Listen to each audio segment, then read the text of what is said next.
So what you can see is that we're logging on admin at 192.168.31.11, logging in, putting in expert.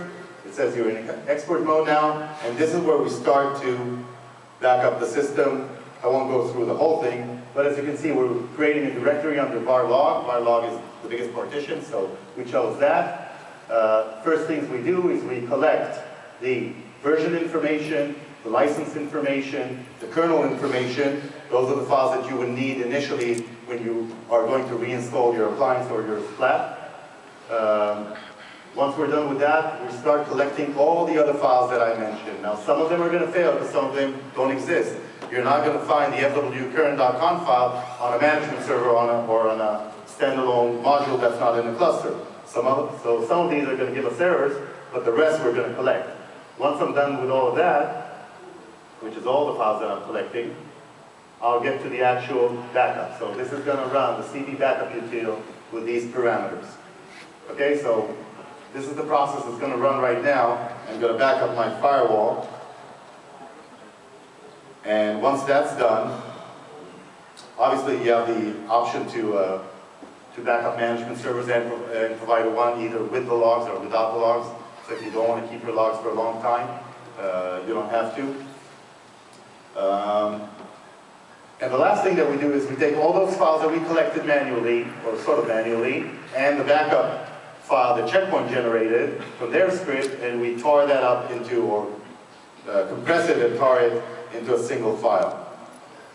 One thing that you'll notice here that we do is the SCP users. As you probably know, in order to be able to pull a file from a secure platform, you have to have that user that logs in inside your SCP users. Now, we didn't want to tell customers, go into 150 firewalls now and add the BackBox user to your SCP users. So what we're doing here actually is the first time we log in, we take your SCP users, we put it aside, we just copy it, we add that same user that you gave us to log in, we add it to the SCP users. That will allow us to pull the file in our next step. Once we're done and we clean up the system, we move your SCP users back.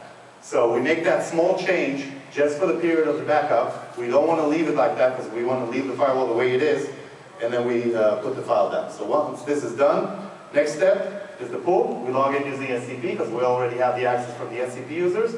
We log in and we pull our file. And once that's done, we want to clean up the system. So the file that we generated might be 100 megs, might be a gig. We don't want to leave it on the firewall. We don't want to have your disk space on the firewall run out. So we log in and we just remove the directory that we created that contains the entire files that we generated. Now, one of the questions that I was asked is what happens is if during the SCP process something fails and the file remains there. So what do? These three processes that we run, the first one which is the gather, collecting all the files, the second one which is the pull, the SCP, and the third one are separate and they're not dependent on one another. So that means that even if my gather or my SCP failed, the last process will always be the cleanup. So we'll always go in and delete the file, and we're not going to risk your firewall running out of disk space. And once that's done, we get backup successful. That's the log. Let's take a look at what that looks like. So this is the last time that was added here. And here I have two options. One, I can download the file. Let me open that up, show you what that looks like. So this will contain both the Checkpoint backup and the files that I collected manually. So here I have my licensing information. Hope you can see that. There's no license here. That's a good thing. I have my version information, so I would know that I would need to install R71. And I have my interfaces and my routing. Now, the interfaces and routing is in addition to the netconf.c file that we get. So you wouldn't have to type in this information, you can just copy the netconf.c file. This is where I collect all the other files, so all the weird stuff that not everybody remembers that they need to back up. And this is the 100 meg file, is the actual CP backup file. This is the file that you would use to run the CP restore command. The other option that I have here, I don't know if I mentioned this, we do not restore configuration, ever. We don't believe in that. Again, as people that install firewalls for a long time, we don't think you can restore a networking or security device without being in front of the console, looking at the messages, looking for any errors. We don't believe in that. We can do it technically, we don't want to do it. We don't believe that we will be able to give you a good indication if the entire configuration went bad. Now, if you have the file and you already installed your appliance, the process or the amount of tasks that you have to perform in order to restore it can be measured in minutes. So we don't want to save you those 5 minutes and not be sure that we are able to fully restore it. So what we will do is we'll give you two things. We'll give you the file, either you can download it or you can upload it. So if you brought your new flat up, just push it back to the device using your username and password. We'll push it to the same location, var log, and from there you can just run the CPU restore command. Or you can use custom settings. If you're replicating machines now, and you want to push that file to a different IP address with a different username and password, you can also do that. So we did that. We pushed the file, or we copied it over. Now the last thing that we need to do is figure out, okay, how do I restore it? That's where I would go to my disaster recovery procedures. I would choose my vendor. Let's take Checkpoint as an example. We've been using them all along. Choose my product and my version, and submit. And this is where you get the step-by-step instructions on how to restore it. This is, all the information that you need for all the versions and everything you need to do in order to fully restore all the way up to the SIC if you need to reset it. So, and this is true for every device that's supported out of the box. So I set up my devices. You already saw that, how easy that was. I would set up my schedule.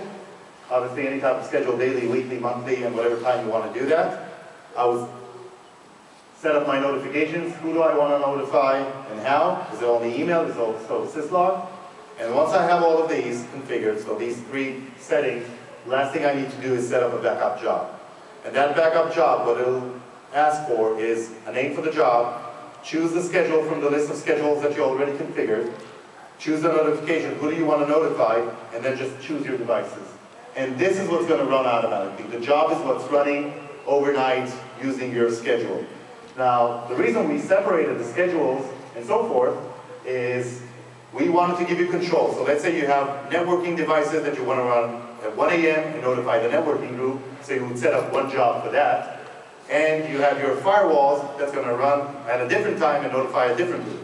So you would set up 2 separate jobs for that. Obviously you can use groups, you don't have to use individual devices, so you can set up groups. And each group will contain that list of devices. And this is how easy it is to configure BackBox, and once you're done and your jobs are running, this makes more sense now.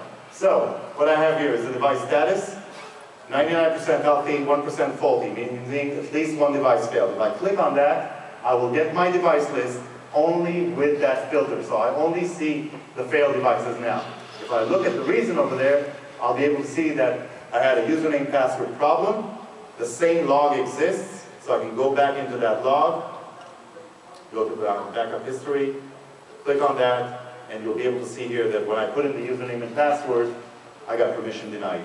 As you can see, when that fails, even though I couldn't gather, I still continue those processes of pull and cleanup. Even though the pull doesn't mean anything, but at least I'm going to do the cleanup. So this is the indicator of a failed device. At the bottom, what you can see here is device status by type. This is quite a good installation, so most of them are green. And the device status by group, these are your own custom groups. So with whichever group you set up, you'll be able to see, and again, filter based on that. And the last thing, on the left here, the backup page, we will give you an indication if you have devices that do not have a good backup over a week, over a month. So you'll be able to see if you have any devices that were in the system but were not backed up properly for a long period of time. On the left here, just a little bit of information, licensing and disk space. We will alert when disk space is low. So all the backups are stored in a different partition on the file system. When that partition gets to over 85%, you will get an email. Once all the jobs are complete, this is what you would get. This is the email that you would get. Failed devices, and the reason why that file failed. Suspected devices, if I was able to back it up, but their verification failed, that would be under suspected, meaning I was able to get the file, but something is wrong with it, and we will give you the reasons. And obviously at the bottom, all the successful devices. Any questions? Yeah, go ahead. You mentioned that in the checkpoint you have several types of backups. Right. But you have major versions and minor versions. And Right. you also have snapshot backup, Right. which is not there. Right. And in case of restoring the whole system, you will get into a lot of working load to restore the full system. You're having to do upgrades and so on. So why don't you add snapshots also to your backups options? Okay, so the question is, why don't we support backing up the system using a snapshot? We believe, and this is out of experience, that the time it takes to snapshot a splat is anywhere between 25 minutes and an hour, depending on the file system and how big the system is. We believe that it will take you less time to come back from our procedure, either a CP backup or the config files, since you have to install the operating system anyways, right? So you have to put in the splat or bring in the new appliance. So using the process that I mentioned before, so all you need to do is do a CP restore, right? Which takes about, anywhere between 5 and 10 minutes the most. The problem with the image file is A, it takes too long to create, and B, well, it takes too long to restore, and the biggest problem is disk space. So what I would back up with configuration files is about 50K. If I would do CP backup, it would be between 50 and 100 megs. The image would be 4 gig. So that would mean that you wouldn't do it on a daily basis, and since it will take you longer, probably a few less clicks, but it will take you longer to restore, we didn't think that the benefit for that was there. But well, I will go back to that feature that is an open architecture. You want to add an image? That's fine. We'll give you the tools to do it. You can add a new backup type that's the snapshot. Yeah? How do you do backup verification? So for Checkpoint, what we do is we do a few things. As I mentioned, we open the file. So we make sure that the GZ file is not corrupted. We don't get unexpected end of file. We look for specific files within that configuration. So within the CP backup, we look for netconf.c, has to exist. We look for the objects.5_0.c file. We look for the rule basis FWS. We look for all these common files that have to exist. We don't look inside the configuration. I think there's about 10,000 files. We don't look for all of them because they don't have to exist for all firewall installations. But for the ones that have to exist, we check for those, we look for those, and if those exist, then it's a good probability that the backup is a good one. Yes? What about the IP appliance? We support IP appliances, Nokia. Well, what used to be Nokia, we take the active file, so full support for that. I think starting version 4.x, 4.0 and up. So there's full support for that. Anything else? Yep. How do you back up the BackBox? Ah, good question. How do you back up BackBox? So two options. One of the supported devices within the BackBox application, let me just choose this one. So instead of Checkpoint, I have BackBox here. So this is a BackBox self-backup. Now there's a problem with this. This will back up BackBox internally onto the BackBox itself. What we have here in addition is backups that allow you to take the configuration and push them out. So if you have any server that supports one of the protocols that I mentioned, so for BackBox, what's relevant is FTP or SSH/SCP, we are able to create a job that backs up the BackBox itself, its configuration, and push it off to that server. So that's one thing. So we're able to save the configuration. Another question, or maybe an extension of this, is how do you take the files from the BackBox file system and move them over to a server that I can back up with my generic backup solution and put it on tapes. So what you can set up here is a job.